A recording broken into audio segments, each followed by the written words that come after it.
Hi folks, I'm Matt and welcome to My Expanded Universe, a show where I go through the entire EU in chronological order as best I know how.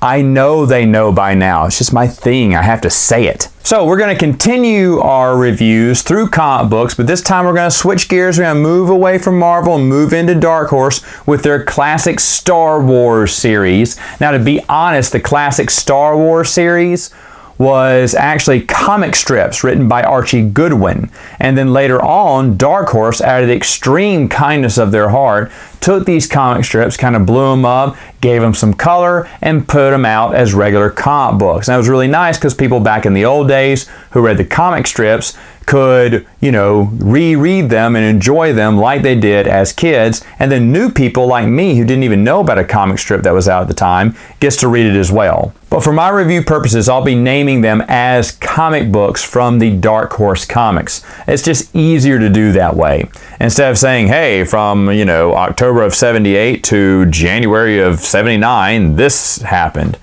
All right, so anyway, let's go with the first 2 issues of the classic Star Wars series. In this story, basically, Luke and Leia are captured by a bounty hunter named Score and his assistant Gribbet, who is a frog-like looking alien species, and Han has to race to the rescue. Now, this happens on Ord Mantell. This is the story that Han tells Leia about, the bounty hunter at Ord Mantell changed my mind. And so now you finally get to read what that story was about. Now, to be honest, Empire had already come out by now, so Archie Goodwin saw that reference in the film and said, I'm going to tell that story. This is how creative people are. Archie Goodwin was a big fan of Star Wars. He's watching this. As I'm watching it, that throwaway line about a bounty hunter in Ord Mantell, I didn't think anything of it. I watched that movie thousands of times as a kid growing up, and never once did I ask, hey, who is the bounty hunter at Ord Mantell? I mean, now when I watch them, I'm like, who is that? I wonder who that is. Who's that little guy in the background? What's that Ugnaught story? I'm asking everything about the movie. But back in the day, a lot of people were just excited to hear the main story. But Archie Goodwin was looking at the little details and say, I can make a story about that. I can make a story about that. And he did. So he made the first, and of course there are lots of bounty hunters at Ord Mantell, let me tell you that. But he made the first one, and it's a really good story. Score is a fantastic villain. He is mentioned here and there in other places in the EU, but he is a really good character. I like the half cyborg face and everything. I dig that.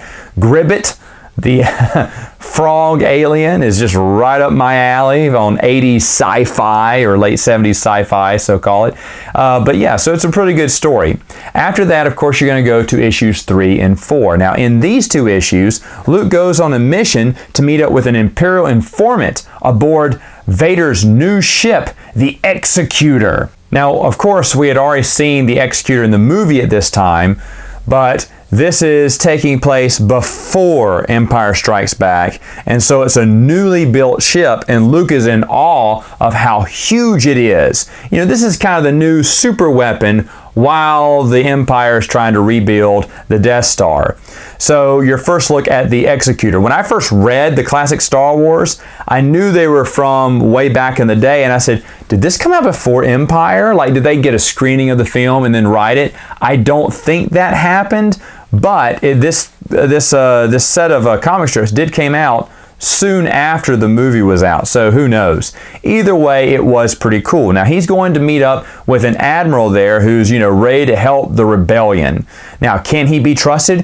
Who knows? Is it a trap by Vader? Who knows? One cool thing about this, though, is it does introduce a very popular character, Tanitha Shire, a love interest of Luke that we will see a lot of and talk a lot of more in the issues to come. But this is Shire's first appearance. I remember my funniest reference from Shire, I think it was Shire, Mara Jade, and I can't remember which novel it is right now. It's when they're married. She teases Luke about his ex-girlfriends and mentions Shire from the comic book, and looks like, hey, come on. And I got it immediately when I read it. I was like, that's funny.